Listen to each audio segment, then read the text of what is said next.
Davey, so what are the rules for arrivals in Scotland?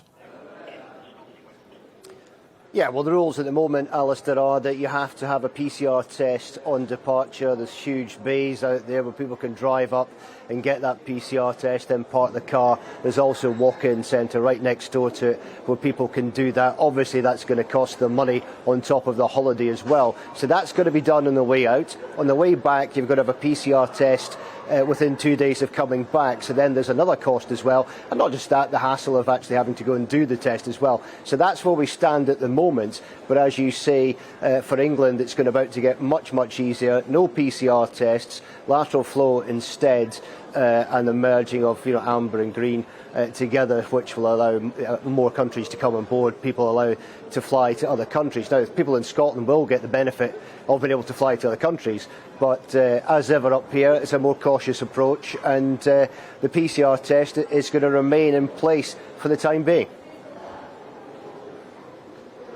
When do you expect that some changes may be? Because we were talking about Wales yesterday, and a sense that Mark Drayford there is being much more cautious than Boris Johnson for England. What about the First Minister and her government?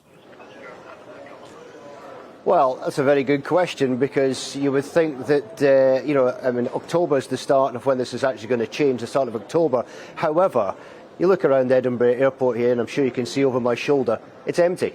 I think I found the busiest bit of Edinburgh Airport here, but it is actually empty, eerily so. And one of the reasons behind that is that people will now travel from Scotland to Newcastle, to Leeds, to Manchester, to Liverpool, and fly from there instead, because it will make it much, much easier for them. They don't have to pay for the PCR test. They don't have to have the PCR test when they come back. And when I was in Edinburgh Airport earlier today, I spoke to a number of people just to get their thoughts on exactly what they thought about the whole PCR testing process. It's fine. It's fine, but everybody does different standards, and it changes everywhere you go. There's no consistency. There's a lot of hypocrisy and inconsistency. Testing is okay, but it's too much. Day 2 is silly. Day 8 is silly. You test when you come in. You test. You go out. That's normal, I think, and that's it. We're all vaccinated, so why? It does seem a little extreme, doesn't it? Especially with England getting rid of it and Scotland keeping it. Yeah. Scotland is less people and they're keeping it. Yeah, it's a bit silly. Yeah, but that's the decision of the party who's living there. So that's not mine. I'm from the Netherlands. And what about? What's the situation like in the Netherlands then? Next week it's all free, no mouth caps and no 1.5 meter distance. Everything is open. No testing going back and forth airports. Testing is for free.